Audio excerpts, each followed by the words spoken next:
నమో గురుభ్యః. మనము మన వ్యాసుల వారు గురువుగారు మనకిచ్చిన భాగవతంలో 5వ స్కందంలో ఇప్పుడు మళ్ళీ కొంత థియరీని కానీ అనువాదంలాగా చెప్తూ ఉన్నారు. ఎందుకు అంటే ఇక్కడ శుకుడు అన్న గురువు గారి ద్వారా పరీక్షిత్ అన్న శిష్యుడికి చెప్పిస్తూ ఉన్నారు. పరీక్షిత్ అన్న శిష్యుడు అనువాదం చేసి చెప్పండి నాకు అనువర్ణితుం అర్హసి అని శుకుడిని అడిగితే, శుకుడు సరే అట్లనే అని అనువాదం చేస్తున్నారు కాబట్టి, ఆ సందర్భంలో థియరీనే కానీ అనువాదం రూపంగా చెప్తారు. దీన్ని మళ్ళీ తర్వాత అపవాదం చేయవలసి ఉన్నది చేస్తారు. అయితే కానీ ఈలోగా చాలా ఇంట్రెస్టింగ్ విషయము చెప్తూ ఉన్నారు ఈ 17వ అధ్యాయంలో. చాలా ఇంట్రెస్టింగ్ విషయము. ఓంకారాన్ని వ్యాహృతులతో పాటు చెప్తూ వస్తూ ఉన్నారు. కానీ కథగా. ఏదో ఆది భౌతికంగా ఇవన్నీ ఉన్నట్టుగా చెప్తారు. తర్వాత మళ్ళీ ఆది దైవికంగా వాటిని చూపిస్తారు. పైన మనకు 16 అధ్యాయంలో ఏం చేశారు? ఆది భౌతికంగా సర్గ, విసర్గ చెప్తూ వచ్చారు గదా! పైన 16లో అంతకన్నా ముందు 15లో ఏంటో 1, 2 చాప్టర్స్‌లో ఏదో వంశ విస్తారం ఇట్లా జరిగింది. ఇదిగో ఈ భూమి ఈ విధంగా తయారయింది. సముద్రాలు ఇట్లా వచ్చాయి ఏంటో అని చెప్పారు గదా!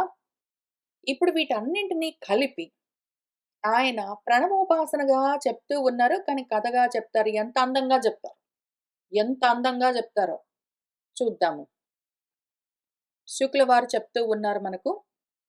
తత్ర భగవతః సాక్షాత్ యజ్ఞలింగస్య విష్ణోః విక్రమతః వామపాదాంగుష్ట నఖ నిర్భిన్న ఊర్ధ్వ అండకటాః వివరేణ అంతఃప్రవిష్టా యా బాహ్య జలధార తచ్చరణ పంకజ అవనేజన అరుణ కింజల్క ఉపరంజిత అఖిల జగత్ అఘ మల అపహ ఉపస్పర్శన అమలా సాక్షాత్ భగవత్పదీ ఇతి అనుపలక్షిత వచః అభిధీయమాన అతిమహతా కాలేన యుగ సహస్ర ఉపలక్షణేన దివః మూర్ధని అవతత్తార యత్ తత్ విష్ణుపదం ఆహుః అని మొదలుబెట్టారు. అనగనగా అని మొదలుబెట్టారు. అనగనగా మనం ఎట్లా మొదలుబెడతాము? మన ఉపాసన ప్రక్రియ ఓంకారము ప్రణవంతో సహా కలిపి మనం దాన్ని ఎట్లా అవధరిస్తాము? ఓం భూః భువః స్వః మహః జనః తపః సత్య అని చెప్తాం గదా! ఇప్పుడు మనము పైకెక్కుతున్నాం గదా! ఆరోహణ చేస్తున్నాము. 6 వృక్షులమై పైకి ఎక్కడానికి ట్రై చేస్తున్నాము. భూమి మీద అప్పడంలాగా అంటుకొనున్నాం కాబట్టి భూహు అని మొదలుపెట్టి గ్రౌండ్ జీరో. అది యాక్చువల్‌గా లిటరల్ గ్రౌండ్. అక్కడి నుంచి మొదలుపెట్టి ఒక్కొక్కటి మెట్టు పైకి ఎక్కుతూ చివరికి ఓం అన్న నా స్థితిని నేను చేరడం ఎట్లా అని మనము అదే పనిగా ధ్యానిస్తూ ఉంటాం కదా! ఇప్పుడు అసలు అది కిందికెట్లా దిగి వచ్చింది అని చెప్తారు. అదెట్లా కిందికి దిగి వచ్చిందో తెలిస్తే, మనం దాన్ని పట్టుకొని పైకెక్కొచ్చు గదా! అందుకని దానికి అవతల నుంచి పైనుంచి కిందికి దిగుతూ ఉన్న రూపంగా మెట్లలాగా ఉంటాయి ఇక్కడ ఒక్క వచనము. ప్రతి వచనము ఒక్కొక్కటి పైనుంచి దిగుతూ వస్తూ ఉన్న మెట్లలాగా ఉంటాయి. ఓం దగ్గర నుంచి స్టార్ట్ చేసి సత్యము, తపః, జనః, మహః, సువః, భువః, భూ అని చెప్తారు. వచ్చావా భూమి దాకా ఇక్కడి నుంచి ఈ మెట్లని నేను పైనుంచి కిందికి స్టెప్స్ వేశాను గదా! ఈ స్టెప్స్ పైనుంచి కిందికి నేను అందించాను. కిందికొచ్చాయి గదా! నువ్వు ఈ స్టెప్స్ పట్టుకొని పైకెక్కో అని నేర్పిస్తారు. చూద్దాము. కాబట్టి తత్ర ఇంకా భగవంతుడు అని ఉన్నది. ఇది ఓం. ఓకే. ఇప్పుడదేం చేసింది సాక్షాత్తుగా యజ్ఞలింగము, యజ్ఞస్వరూపము, యజ్ఞరూపమై ఉన్న ఆ విష్ణువు విక్రమిస్తూ ఉంటే త్రివిక్రముడై అని కథగా చెప్తూ ఉన్నారు మనకు. ఎందుకంటే ప్రతిది పారోక్షేణ చెప్తారు మన గురువుగారు. అందుకని విక్రమిస్తూ ఉండగా అప్పుడు వామనావతారంలో విష్ణువు సాక్షాత్ యజ్ఞస్వరూపము పరాక్రమిస్తూ ఉంటే త్రివిక్రముడై వామ పాదము ఇది ఇంక నాటకీయంగా చెప్తున్నారు. ఇక్కడ నిజంగా జరిగిందేమో ఎక్కడ జరిగిందో అని బయలుదేరొద్దు. నాటకీయంగా డ్రమాటిక్‌గా చెప్తూ ఉన్నారు. థియాట్రికల్‌గా. దాన్ని అట్లానే చూడాలి మనము. మనకు గుర్తుండడానికి. ఇట్లా చెప్తే డ్రమాటిక్‌గా చెప్తే మనసు తొందరగా పట్టుకుంటుందని. వామపాద అంగుష్ట నఖమున్నది. ఇప్పుడు మన విష్ణువు వామనావతారంలో త్రివిక్రముడై ఆయన ఎదుగుతూ ఉన్న సమయంలో ఇంతింతై వతుడింతయై తుదకు తానింతై అభోవీధిపైనంతై తోయద మండలాగ్రమున కల్లంతై అనుకుంటూ ఆయన ఓహో! అంత ఇంత అంత ఇంత అంత ఇంతగా ఎదుగుతూ పోతూ ఉన్న సమయంలో ఏం జరిగిందిట, మన బ్రహ్మాండం ఉన్నది గదా! పాపము అండము.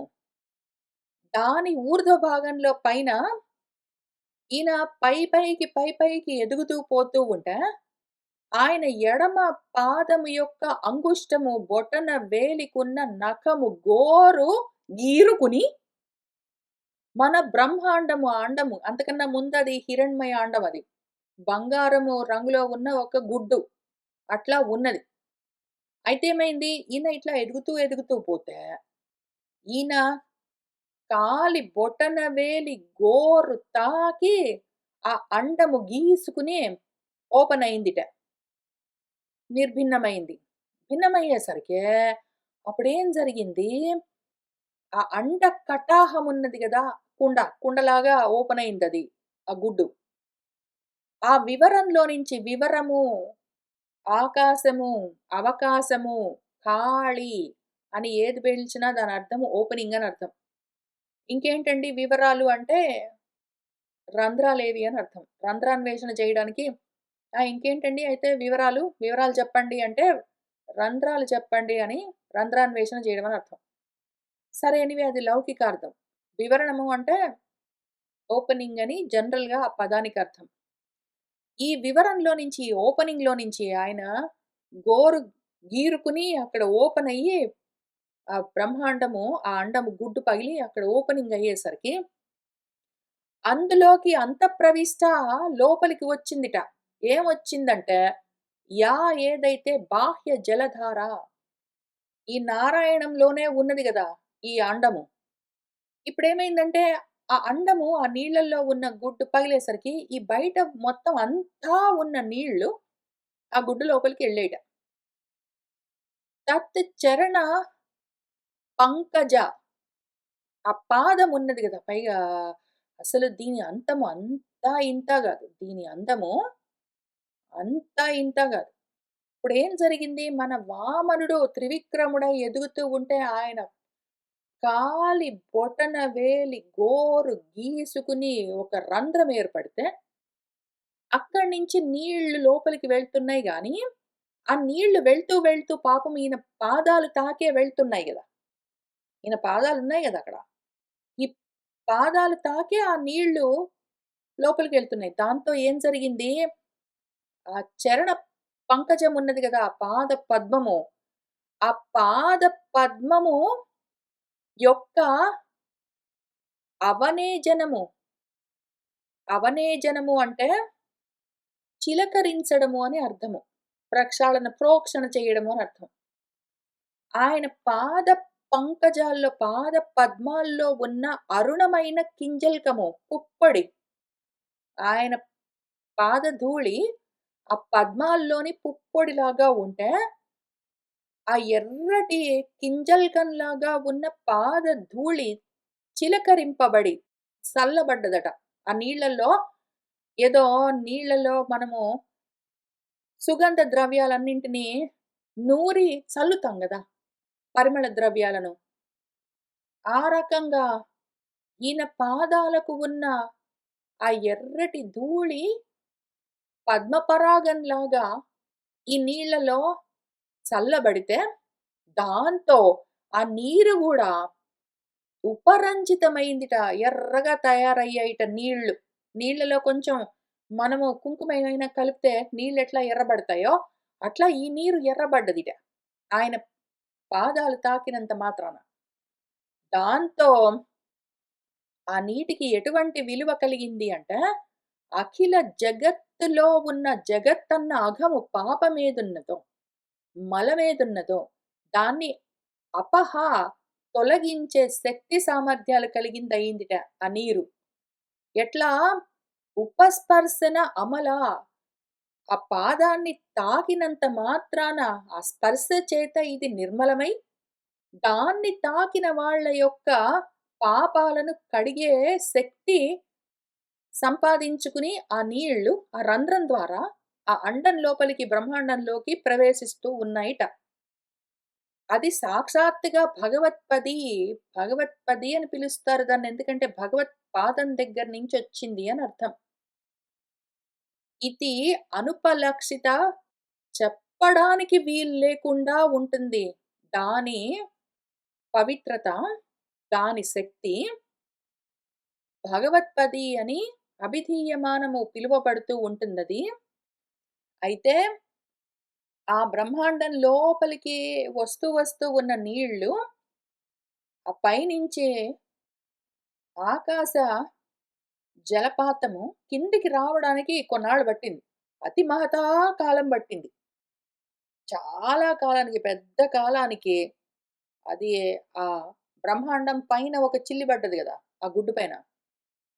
ఆ చిల్లులో నుంచి లోపలికి రావడానికి చాలా కాలం అయితే పట్టింది. కానీ, ఎంత కాలం అంటే పట్టింది ఒక యుగ సహస్రం అనుకో ఉపలక్షణేనా. అయితే అదట్లా పైనుంచి పడి ఫైనలీ దివోమూర్ధని దివిలోన పైన ఉన్న ప్రాంతంలో అది అవతతార. ఇంతకి దివిలోకి దిగిందది. అవతతార అంటే అవతరించిందది. కిందికొచ్చింది. అది ఎక్కడ ఈ దివిలో ఎక్కడికి దిగిందో ఈ జలధార, ఆ ప్రాంతము తత్ అది విష్ణుపదం అని ఆహుహు చెప్పబడుతూ ఉన్నదని చెప్తారు. దాని పేరేమో భగవత్పది. అదెక్కడికొచ్చి దిగింది అంటే విష్ణుపదంలో. అది విషయము. ఇప్పుడు యత్ర వావ వీరవ్రతః ఔత్తానపాదిః పరమభాగవతః అస్మత్కులదేవతా చరణారవింద ఉదకమో ఇతి యాం అనుసవనం ఉత్కృష్యమాణ భగవద్భక్తియోగేన దృఢం క్లిశ్యమాన అంతర్హృదయః ఔత్కంచ వివశ ఆమీలితలోచన యుగళకుడ్మల విగళిత అమల బాష్ప కళయా అభివ్యజ్యమాన రోమ పులక కులకః అధునా అపి పరమ ఆదరేణ శిరసా బిభర్తి. యత్ర హవావ వీరవ్రతుడు, మన బ్రహ్మమే వ్రతంగా పెట్టుకున్న వీరుడు, ఉత్తానపాదుడి పుత్రుడు ఎవరు? ధ్రువుడు. ఔత్తానపాది. ఆయన పరమ భాగవతుడు. ఇప్పుడెక్కడున్నాడు? ధ్రువపదంలో వెళ్లి కూర్చున్నాడు. ఇంక అక్కడ తపిస్తున్నాడు. ఈ బ్రహ్మాండమన్న గుడ్డులో నుంచి నేనెట్లా బయటపడతాను అని ఆలోచన చేస్తున్నాడు. ఆయన ఇంకా నీళ్లు పైనుంచి ఇట్లా పడుతూ ఉంటే చూసుకున్నాడు. ఎక్కడి నుంచి పడ్డాయి ఆ నీళ్లు? మా కుల దైవము ఈ విధంగా వామనావతారంలో వృద్ధి చెందుతూ ఉంటే, ఆయన పాదం తాకి ఆయన గోరుతో రంధ్రం ఏర్పడి, ఆయన పాదస్పర్శతో ఉన్న జలధార గదా! ఆ చరణారవిందాన్ని తాకి వచ్చిన ఉదకం గదా ఇది అని. ఇంక ఎంతో భక్తితో యాం ఏ నీటినైతే అనుసవనము ప్రతిరోజు ఉత్కృష్యమాణ భగవద్భక్తి యోగేన అంతకంతకు వృద్ధి చెందుతూ ఉన్న భగవద్భక్తి యోగంతో దృఢంగా ఆ భక్తి యోగం కూడా దృఢపడుతూ ఉంటే, క్లిద్యమాన ఆయన తడిసిపోతూ ఉంటే, ఆయన ఆ నీటి ధారల కింద తడుస్తూ ఉంటే, ఆయన అంతర్హృదయమంతా ద్రవించిపోతూ ఉంటే క్లిద్యమానమై, ఔత్కంఠ వివశ ఉత్కంఠతతో, ఉద్విగ్నతతో వివశుడై ఆయన ఉండగా ఆమీలిత లోచన యుగల కుడ్మలం. ఆయన కన్నులు అరమోడ్పులుగా ఉంటాయి. ఆ కన్నులు 2 లోచన యుగనము కొంచెంగా మూసుకుని ఉంటే ఏదో పద్మపు మొగ్గల్లాగా, కుడ్మలము అంటే మొగ్గల్లాగా కన్నులు అరవిచ్చుకుని ఉంటే, ఇంకా విగళిత అమల బాష్ప కళయా ఆయన కన్నులు మూసుకుని ఉంటే అందులో నుంచి కారుతూ ఉన్న కన్నీళ్లతో అభివ్యజ్యమాన రోమ పులకము అంటే కులము, సమూహము అని అర్థము. కులకము అన్నా, కులము అన్నా ఒకటే అర్థము. బాలుడు, బాలకుడు లాగా కులము, కులకము అని 2 ఒకటే అర్థం. సమూహము అని. ఇంకా ఆయన రోమాలన్నీ పులకలెత్తుతూ ఉంటే ఆ సమూహమంతా కనిపిస్తూ ఉంటాయి. ఓహో! మా ఇలవేలుపు యొక్క పాద స్పర్శతో పావనమైన నీరు కదా అని ఆయన మనసంతా, హృదయమంతా భక్తితో నిండి ఆర్ద్రమై తడిసిపోతూ ఉంటే, కళ్ళు అరమోడ్పులవుతూ ఉంటే, పద్మాల్లాగా ఉన్న మొగ్గల్లాగా, పద్మపు మొగ్గల్లాగా ఉన్న ఆయన కన్నుదోయి నుంచి కన్నీరు గారుతూ ఉంటే, ఒళ్ళంతా పులకాంకురాలెత్తుతూ ఉంటే, అధునాపి ఇప్పటికి గూడా ఏమి ఆయన కర్మ? వెళ్ళిపోవచ్చు కదా బ్రహ్మాండం దాటి. ఎందుకో మధ్యలో అక్కడ ఆగాడు. అంటే ఇంకా కొంచెం సాధన మిగిలిందాయనకి. ఇంకిప్పటికి గూడా అధునాపి ఇప్పటికి గూడా ఆ ధ్రువపదంలో గూర్చొనే, ఆ పైన విష్ణుపదం నుంచి కారుతూ ఉన్న ఆ నీటిని పరమ ఆదరంతో శిరసా తల మీద బిభర్తి ధరిస్తూ ఉంటాడుట. ఇప్పుడెంత దూరమొచ్చాం మనము? భగవంతుడు ఓంకారం. అక్కడి నుంచి ఆ జ్ఞాన ప్రవాహము జలధార విష్ణుపదం దాకా వచ్చింది. అంటే సత్యలోకం దాకా వచ్చింది.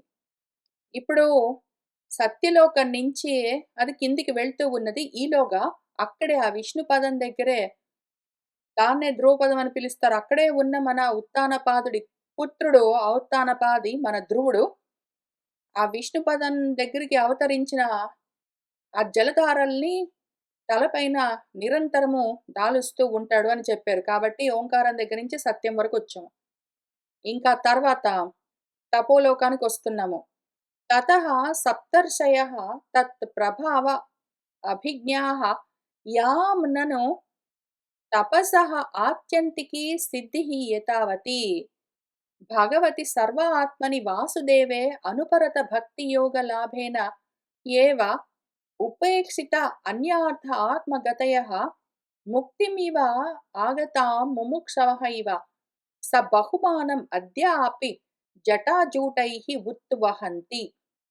తతః ఇంక అక్కడి నుంచి సత్యలోకం నుంచి కిందికొస్తూ ఉన్నది తపోలోకానికి మన జ్ఞానధార.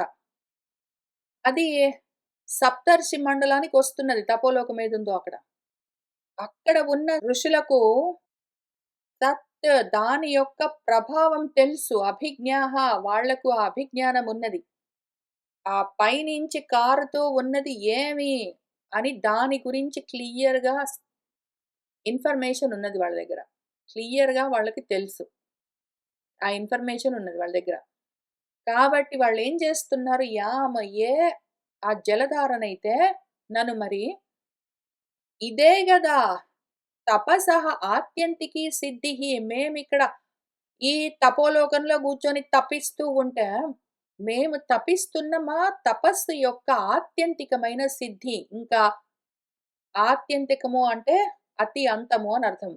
అత్యంతం యొక్క భావము ఆత్యంతికము. అత్యంతము అన్నా, ఆత్యంతికమన్నా ఒకటే. ఇప్పుడు అంతును అతిక్రమించి ఉన్నది అని అర్థం. ఆత్యంతికము అంటే అంతును అతిక్రమించి. మేము అంతవంతమైనవి చూస్తూ వీటిలో నుంచి అనంతమైన దాన్ని తెలుసుకోవడానికి కదా తపిస్తూ ఉన్నాము. ఆ అంతును దాటి ఉన్న అనంతమైనదేదున్నదో అది సిద్ధిగా కలగడానికి మేము తపిస్తున్న తపన దేనికోసము? అనంతమైనది తెలియడం కోసము. అనంతమైనది తెలియడం కోసమే గదా! ఇదిగో ఈ జ్ఞానము అని మేం చేస్తున్న తపస్సుకు సిద్ధి ఇదే. ఏతావతి ఇంతే అని వాళ్ళు అనుకుంటూ ఉంటారట.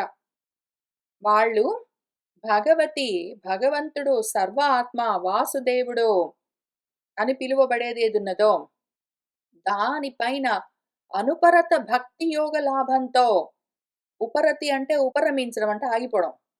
అనుపరతి అంటే ఉపరతి అన్నది లేదు ఇంకా. ఆగడమన్నది లేని నిరంతరమైన భక్తి యోగమన్న లాభము కలిగి వాళ్ళు ఆ జ్ఞానంతో ఇంకా అన్యార్థాలన్నీ వేరే పదార్థాలన్నీ గూడా అన్యమైన వాటిని ఉపేక్షిస్తూ ఉంటారట. ఎట్లా అంటే మన వాళ్ళు ఆత్మగతులై ఆత్మ కావాలి అని ఆత్మజ్ఞానంతో కూడి ఎందుకు అంటే పైనుంచి వస్తూ ఉన్నదేమి ఆత్మజ్ఞానం. ఆత్మ నుంచి వస్తున్నది ఆత్మజ్ఞానం కాకేమి భగవంతుడంటే ఆత్మ. ఆత్మ నుంచి వస్తూ ఉన్నది అంటే ఆత్మజ్ఞానం వస్తూ ఉన్నది పైగా. పాదం అంటే ఏమి? పాదం అంటే అర్థము. పదము అంటే వాక్.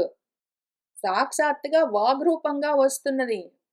భగవంతుడు లేదా ఆత్మ అని పిలువబడే తత్వం యొక్క అర్థము వాగ్రూపంగా భగవత్పదం అయి వస్తూ ఉన్నది అని వాళ్ళు తెలుసుకుని, అదేంటో అర్థం చేసుకుని, పొద్దస్తమానము మేము చేసిన తపస్సుకు సిద్ధి ఇదే గదా అనుకుని, ఏదైతే ముముక్షువులు మోక్షం కావాలనుకున్న వాళ్లకు ముక్తి ఎదురై వస్తే ఎంత ఆనందిస్తారో, అట్లా జ్ఞానాన్ని కోరుకుంటూ ఉన్న జిజ్ఞాసులు జ్ఞానం కలిగేసరికి అంతగా దాన్ని స్వాగతిస్తూ ఉన్నారట. బహుమానము ఎంతో గౌరవంతో అద్యాపి ఇప్పటికి గూడా ఆ తపోలోకంలో కూర్చున్న వాళ్ళు ఈ నీటిని వాళ్ళ జటాజూటాల పైన ఉద్వహంతి ఎత్తి పెట్టుకుంటారట. తలపైన ఎత్తి పెట్టుకుంటారట ఆ జ్ఞానాన్ని. వాళ్ళు ఇప్పటికి గూడా అట్లనే చేస్తూ ఉన్నారట. కాబట్టి ఓం దగ్గర నుంచి కిందికి సత్యలోకానికి, అక్కడి నుంచి కిందికి తపోలోకానికొచ్చాం. ఇంకక్కడి నుంచి కిందికి రావాలి. జనోలోకానికొద్దాం. తతః అనేక సహస్ర కోటి విమాన అనీక సంకుల దేవయానేన అవతరంతి ఇందుమండలం ఆవార్య బ్రహ్మసదనే నిపతతి. తతః ఇంకా ఎన్నో వేల కోట్ల విమానాలతో ఆ అనీకము సముదాయంతో సమూహంతో సంకులమై ఉన్న దేవయానాలతో కూడి ఉన్న ఆ లోకంలోకి అవతరంతి అది అవతరిస్తుంది. అది కిందికి దిగుతూ ఉన్నది ఇంకా మన ఆకాశ జలధార. ఇందు మండలం ఆవార్య చంద్రమండలాన్ని చుట్టూ చుట్టి దాన్ని ముంచెత్తుతూ బ్రహ్మ సదనే నిపతతి. బ్రహ్మపురి అని చెప్పారు కదా పైన. మన బ్రహ్మపురి ఎక్కడుంది ఇంతకీ? ఏదో ఒక భూగోళం ఒక పద్మ కోశం అనుకో, అందులో ఎక్కడో చోట నువ్వు కూర్చున్న జంబూ ద్వీపం అనుకో, ఏదో ఒకటి మేరు పర్వతం అనుకో, ఆ మేరు పర్వతం చుట్టూ ఏవో వేరే వేరే పర్వతాలు ఉన్నాయనుకో, ఇంకా దాని చుట్టూ ఉన్న పర్వతాల్లో నుంచి రకరకాలుగా ఏదో మామిడి పళ్ళ రసాలతో ఉన్న నదులు, జంబూ రసాలతో ఉన్న నదులని ఏంటేంటో చెప్పారు గదా! చివరికి వస్త్రాలు, ఆభరణాలు, మంచాలు, కుర్చీలు అవన్నీ చెప్పారు గదా! ఏంటేంటో చెప్పారు గదా! ఇవన్నీ చెప్తూ ఆ మేరు పర్వతం పైన ఉన్నది మన బ్రహ్మదేవుడి యొక్క పురి. అది శాతకౌంభి, అది బంగారుమయమైన చతురాస్త్రంలో ఉన్న ఏదో అయుత యోజన సహస్రాలతో ఉన్న ఒక పురమున్నది అని చెప్పారు గదా! ఇక్కడికొచ్చింది ఇంతకి. కాబట్టి ఇక్కడికొచ్చింది బ్రహ్మదేవుడు కూర్చొని ఏం చేస్తుంటాడు? జనాలను పుట్టిస్తుంటాడు. కాబట్టి జనలోకం దాకా వచ్చిందదిక్కడ. బ్రహ్మ సదనం దగ్గరికొచ్చి దిగింది. ఇంక అక్కడి నుంచి గూడా కిందికొస్తుంది. ఎక్కడ ఆగట్లేదది. ఓం నుంచి, సత్యం నుంచి, తపో నుంచి జనలోకానికొచ్చిందది. ఇంకా తత్ర చతుర్థా భిద్యమానా చతుర్భిః నామభిః చతుర్దిశం అభిస్పందంతి నదనదీ పతిమేవ అభినివిశతి సీతా అలకనందా చక్షుః భద్రా ఇతి. అంత దూరం వచ్చేసరికి 4 పాయలుగా విడిపోయిందిట అది.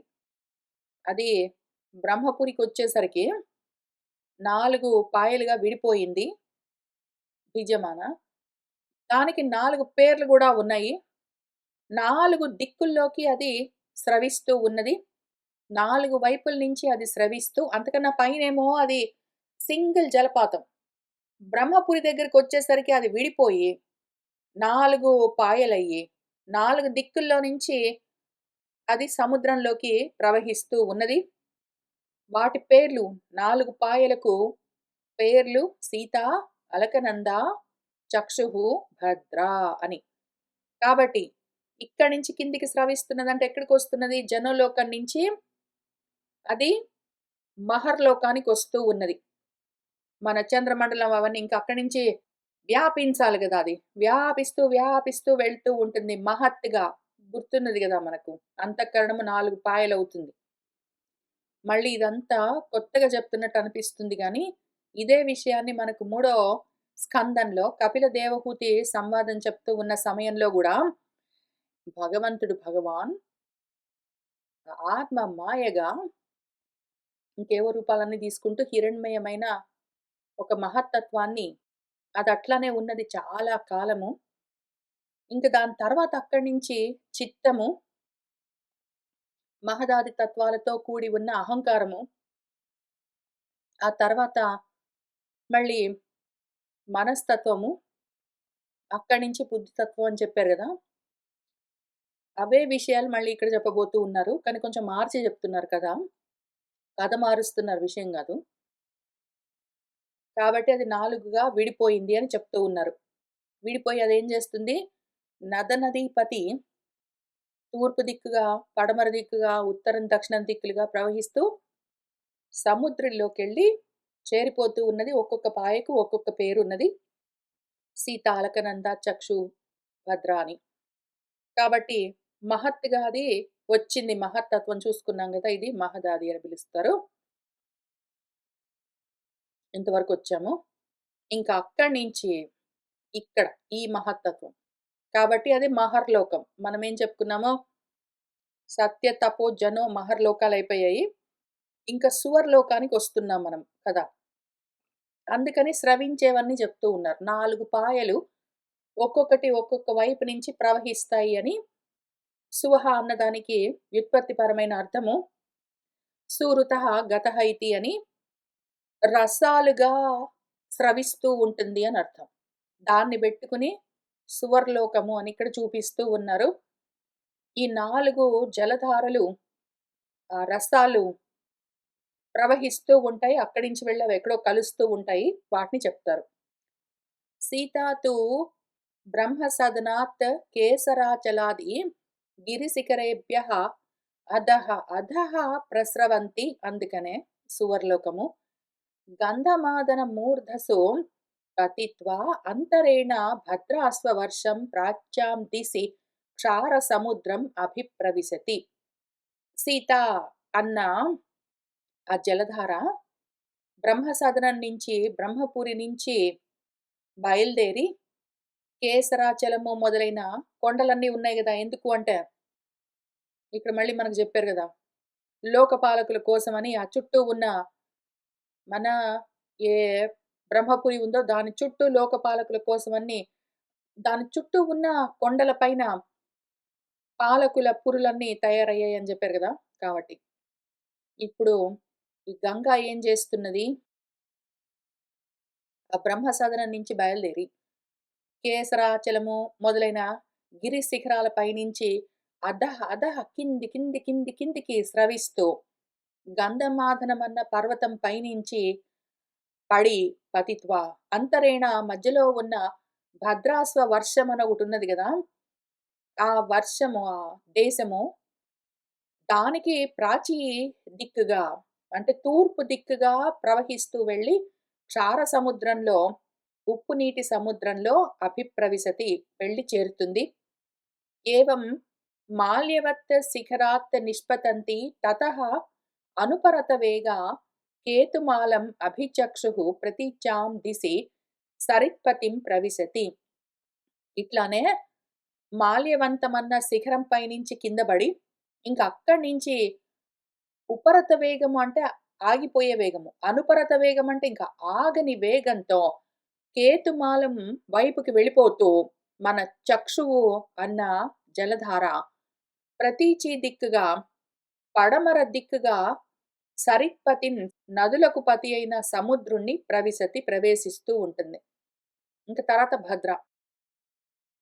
భద్రా చ ఉత్తరతః మేరుశిరసః నిపతితా గిరిశిఖరాత్ గిరిశిఖరమతిహాయ శృంగవతః శృంగాత్ అవస్యందమానా ఉత్తరాంతో కురూనభితః ఉదీచ్యాం దిశి జలధిం అభిప్రవిశతి.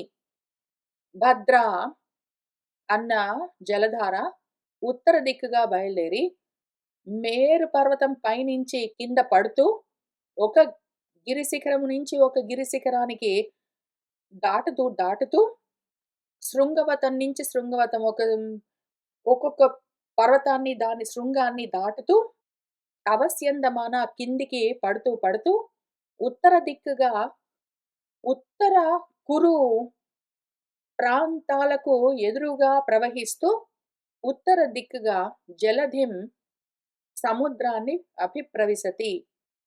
ప్రవేశిస్తుంది. ఇంకా అలకనంద ఉన్నది. తథా ఏవ అలకనంద దక్షిణేన బ్రహ్మసదనాత్ బహూని గిరికూటాని అతిక్రమ్య హేమకూటాన్ అతి రభసతర రంహసా లుఠయంతి భారతం అభివర్షం దక్షిణస్యాం దిశి జలధిం అభిప్రవిశతి. తథా ఏవ అట్లానే అలకనంద కూడా దక్షిణం వైపు నుంచి ఆ బ్రహ్మపురి దగ్గర నుంచి ఇంకా కింద పడుతూ ఎన్నో గిరికూటాలు దాటుకుంటూ రకరకాల బంగారు పర్వతపు శిఖరాలన్నింటినీ తప్పించుకుంటూ వాటిలో నుంచి కింద పడుతూ దాటుకుంటూ రభసతర రంహస, మామూలు రభస కాదు, అతి రభస. ఇంకా రభస అంటే వేగం, అత్యధికమైన వేగంతో రంహస, రసభతరము అంటే ఇంక దూకుడుతనంతో కూడి ఉన్న, రంహస్ అంటే వేగంతో, లుఠయంతి పొర్లుతూ, లుఠనము అంటే పొరలడము, భూమి మీద పడి పొర్లడాన్ని సంస్కృతంలో లుఠనం అని పిలుస్తారు. ఇంక భూమి మీద పడి దొర్లుతూ ఉన్నట్టుగా అంత మహా ప్రవాహంతో పారుతూ భారత వర్షానికి ఎదురుగా దక్షిణం వైపు నుంచి సముద్రంలోకి ప్రవేశిస్తుంది. కాబట్టి మనం ఎంతవరకు వచ్చామో సువర్లోకాన్ని ఇక్కడ ఫినిష్ చేసాము. మనము 6వ పద్యం దగ్గర మొదలైంది సువర్లోకము. అది అక్కడి నుంచి కిందికి పతనమవుతున్నదే, స్రవిస్తున్నది అని స్టార్ట్ చేశారు కదా. ఇక్కడ స్రవిస్తున్నది, అక్కడ స్రవిస్తున్నది, ఇక్కడ స్రవిస్తున్నది, అక్కడ స్రవించడం అంతా 4 పద్యాల్లో చెప్పారు. అదంతా కూడా సువర్లోకం అయ్యింది. ఇంక దాని తర్వాత భువర్లోకం కావాలి కదా. భువః సువర్లో భువహలోకం కావాలి ఇప్పుడు, అది చెప్తున్నారు. అన్యే చ నదాః నద్యః చ వర్షే సంతి బహుశః మేరు ఆది గిరిదుహితరః శతశః. ఇంక ఎన్నో నదాలు వర్షంలో అంటే దేశాల్లో బహుశః ఎన్నిగానో ఉన్నాయి. మేరువు ఆదిగా కలిగిన గిరుల్లో నుంచి అవి జాలువారుతూ ఆ పర్వతాలకే దుహితలు అంటే కూతుర్లలాగా శతశః వందల కొద్దీ అవి భూమంతా పాకుతూ ఉన్నాయి, ప్రవహిస్తూ ఉన్నాయి, స్రవిస్తూ ఉన్నాయి, దొర్లుతూ ఉన్నాయి, పొర్లుతూ ఉన్నాయి, పారుతూ ఉన్నాయి. 1, 2 కాదు, ఏదో 4 పేర్లు చెప్తే అంతే ఉన్నాయి అనుకునేరు కాదు. బ్రహ్మవర్షంలోకి బ్రహ్మపురి పైన పడేసరికి అది అనంతమైన పాయలుగా విస్తరించింది. ప్రధానంగా ఒక 4 చెప్పారు. కానీ ఎన్నున్నాయో ఆ రకంగా అంతటా భూమంతా ప్రవహిస్తూ ఉన్నాయి అని చెప్పారు. తత్రాపి భారతం ఏవ వర్షం కురుక్షేత్రం అన్యాని అష్టవర్షాన్ని స్వర్గిణాం పుణ్యశేషోపభోగస్థానాని భౌమాని స్వర్గపదాన్ని వ్యపదిశంతి.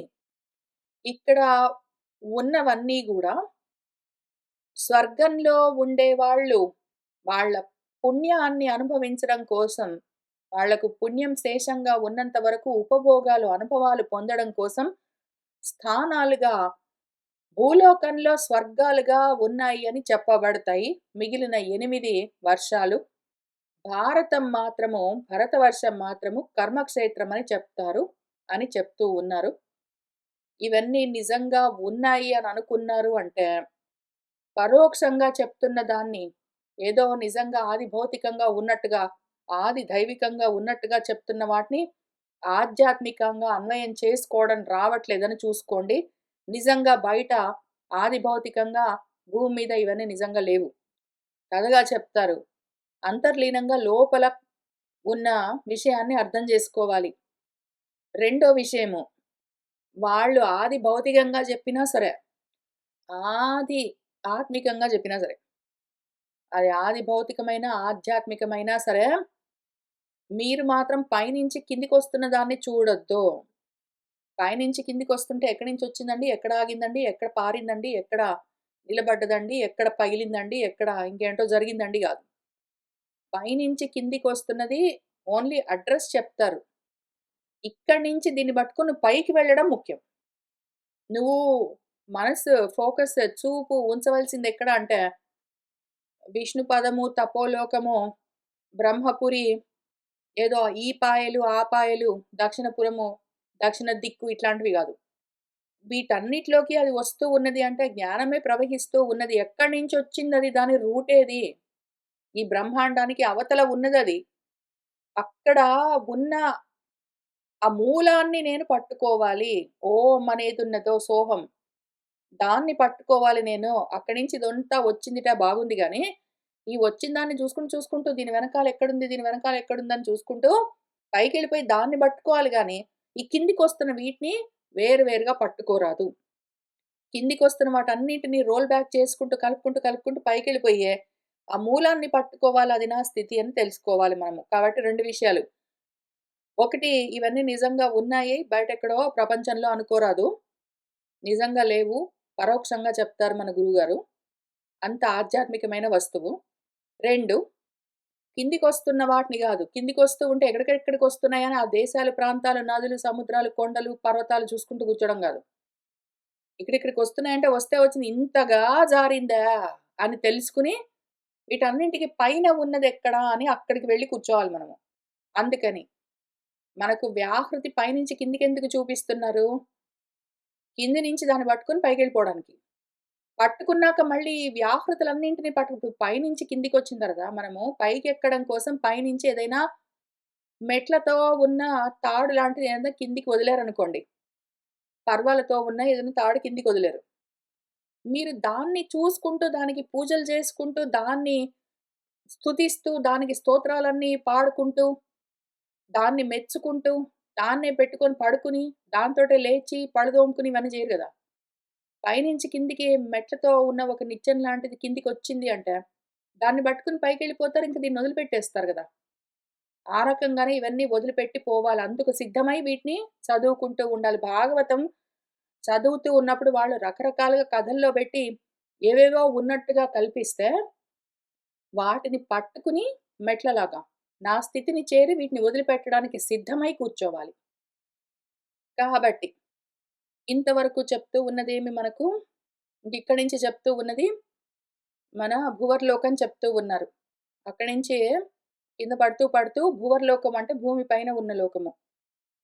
యేషు పురుషాణం అయుత పురుషాయుర్వర్షాణం దేవకల్పానాం నాగాయుత ప్రాణానాం వజ్ర సంహనన బలవయో మోద ప్రముదిత మహాసౌరత మిథున వ్యవాయ అపవర్గ వర్ష ధృత ఏక గర్భ కళత్రాణం తత్ర తు త్రేతాయుగం సమః కాలః వర్తతే.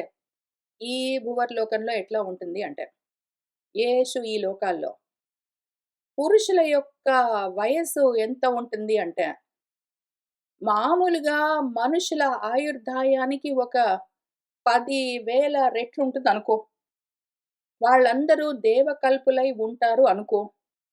ఒక్కొక్కళ్ళు దేవతల్లాగా ఉండి 10,000 సంవత్సరాలు బ్రతికుంటారనుకో. వాళ్ళందరూ కూడా నాగాయుత ప్రాణులు. అయుతం అంటే ఒక 10,000 ఏనుగులంత బలమున్న ప్రాణంతో ఉన్నారనుకో. వాళ్ళ ప్రాణాలు అంత బలంగా ఉంటాయనుకో. వజ్ర సంహనన వజ్రం పోగుబెట్టినట్టు ఉన్న బలము, వయస్సు, మోదము, ప్రముదితము, మహా సౌరతము, ఓహో! గొప్ప వర్చస్సు, మిథునము, ఇంకా మైథున క్రీడలు, వ్యవాయాలు, కోరికలు, మైథునాల గురించి.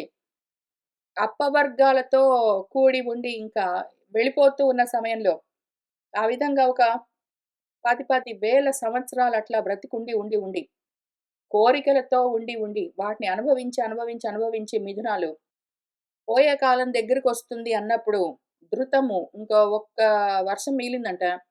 అప్పుడు వాళ్ళు ధరిస్తారట. ఏమి అంటే ఏక గర్భం. ఒకే ఒక్కసారి గర్భం ధరిస్తారట. అటువంటి కళత్రాలతో భార్యలు, భర్తలు అట్లా కలిసి కూడి ఉంటారు. వాళ్ళు 10,000 సంవత్సరాలు బ్రతుకుతారు. కూడుతారు.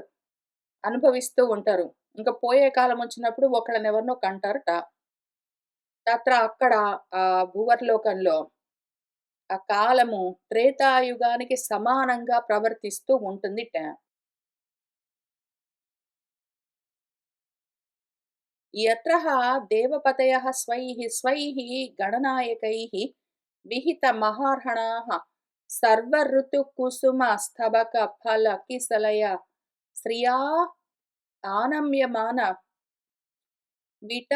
విటపలతావిటపిభిః ఉపశుంభమాన రుచిర కానన ఆశ్రమ ఆయతన వర్షగిరిద్రోణీషు తథా చ అమల జలాశయేషు వికచ వివిధ నవ వనరుహ ఆమోదముదిత రాజహంస జలకుక్కుటకారండవ సారస చక్రవాకాదిభిః మధుకర నికర ఆకృతిభిః ఉపకూజితేషు జలక్రీడాదిభిః విచిత్ర వినోదైః సులలిత సుందరీణాం కామకలిల విలాసహాస లీలా అవలోక ఆకృష్ట మనోదృష్టయః స్వైరం విహరంతి.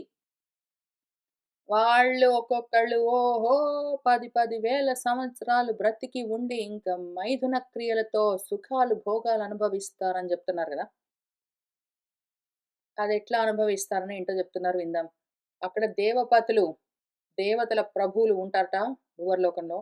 స్వైహే వారి గణాల నాయకులందరూ వీళ్ళ చుట్టూ ఉంటూ ఇంక ఎంతో గొప్పగా మహార్హణాలు కానుకలతో వాటితో పూజా ద్రవ్యాలన్నీ పుచ్చుకొనొచ్చి పూజిస్తూ ఉంటా.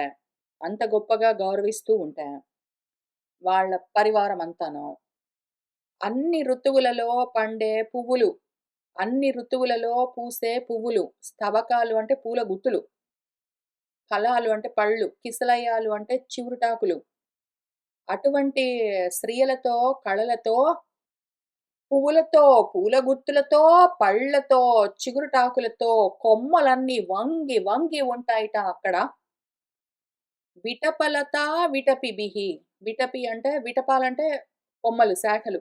వాటితో కూడి ఉన్న చెట్లు. ఇంకా కొమ్మలేనా, కొమ్మలతో కూడుకున్న చెట్లేనా, చెట్లకు పాకిన లతలేనా, వాటికి పూసిన పువ్వులేనా, వీటికి కాసిన కాయలేనా, ఇహంక ఉపశుంభమానము ఎంతగానో శోభిల్లుతూ ఉంటే, వాటికి అల్లుకున్న శుంభము అంటే పూర్తిగా అల్లుకున్న లతలతో ఇంక వీటికి, వాటికి పువ్వులు, కాయలు, ఆకులు ఇంక అంతా ఇంతా గాదు. ఆ రకంగా రుచిర అందమైన కాననాలు, అడవులు, ఆశ్రమాలు, ఆయతనాలు ఏవో రకరకాల ఆరామాలు, వర్షాలు, దేశాలు, గిరులు, కొండలు, ద్రోణులు, కొండ చర్యలు ఇంక అక్కడ ఇక్కడ అని లేదు. ఊళ్ళల్లో, అడవుల్లో, కొండల్లో, ఆశ్రమాల్లో, ఆయతనాల్లో ఎక్కడ పడితే అక్కడ సుఖాలు, భోగాలు అనుభవించడమే మనవాళ్ళు. కదా! అట్లానే ఇంకా అక్కడ భూమి మీదే కాదు నీళ్ళలో గూడా.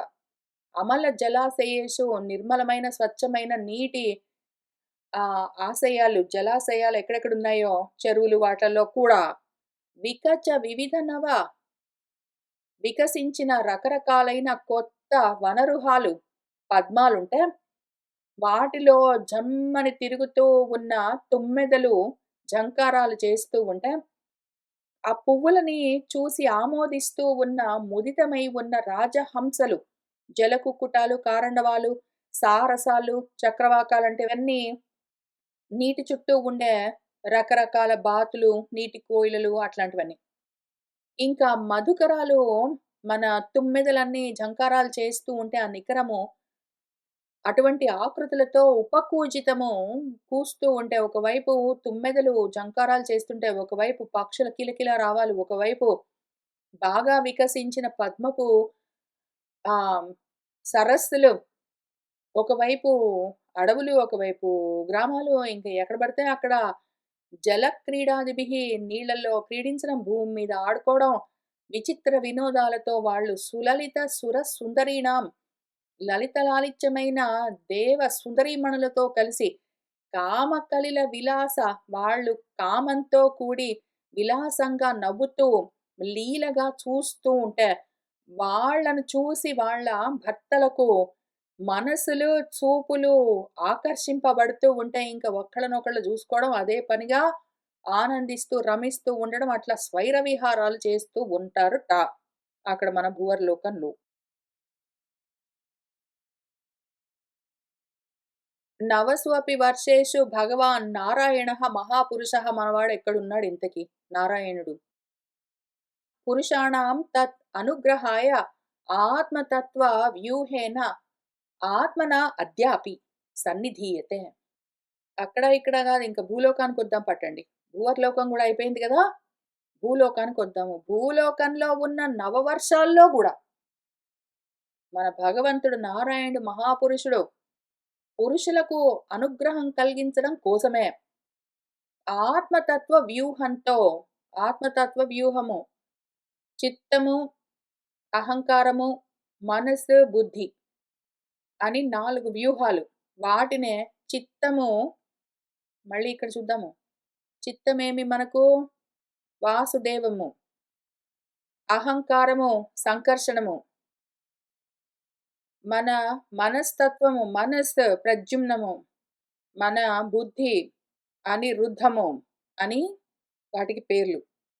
అనిరుద్ధము, ప్రద్యుమ్నము, సంకర్షణము దాన్నే అనంతం అని కూడా పిలుస్తారు.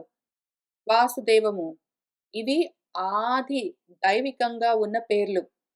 చిత్తము, అహంకారము, మనసు, బుద్ధి ఇవి ఆధ్యాత్మికమైన పేర్లు. మహత్తత్వము మొదలైనవి ఆది భౌతికమైన పేర్లు. ఈ రకంగా ఆధ్యాత్మిక, ఆది భౌతిక, ఆది దైవికంగా ఉన్నదానికి ప్రతిదానికి 3గా పేర్లు పెట్టి చెప్తారు మన శాస్త్రకారులు. వాటన్నింటిని వ్యూహాలని పిలుస్తారు.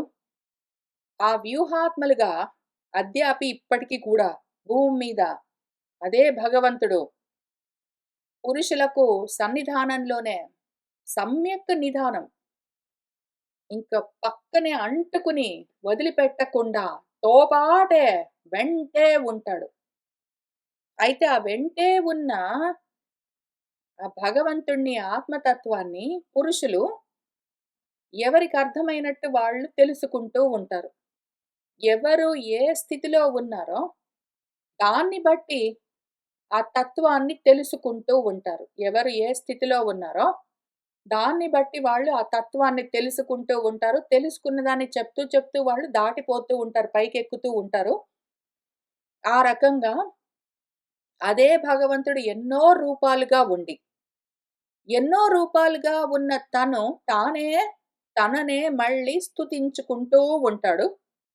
ఇప్పుడు ఇక్కడి నుంచి ఎవరెవరు ఏ ఏ విధంగా అస్తుతులు చేస్తారు అని ఓంకారం అయిపోయింది గదా!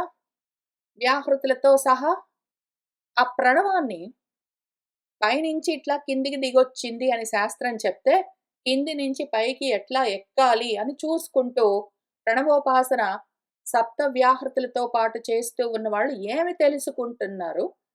వాళ్ళు తెలుసుకున్నది ఎట్లా చెప్తూ ఉన్నారు అని స్తుతుల రూపంగా ఉంటుందిక్కడ. ముందు అహంకారం దగ్గర మొదలుపెడతారు. అహంకారం గురించి చెప్పి ఇంక అట్లా ఒక్కొక్కటి, ఒక్కొక్కటి చెప్పుకుంటూ వెళ్తారు. ఇక్కడి నుంచి ఇంక చివరి దాకా గూడా మనకిదే ఉంటుంది. మనకు చాలా దూరము. ఇక్కడి నుంచి ఒక 10 అధ్యాయాలుంటుంది. 10 చాప్టర్స్‌లో దీన్నే ఎట్లా మనము సాధించాలి అన్న విషయము ఉపాసనకి వీలుగా చెప్తూ వస్తారు. మనం తెలుసుకుంటూ వెళ్దాము. ఇవాల్టికి ఇక్కడికి ఆపుతున్నాను. శుభం భవతు.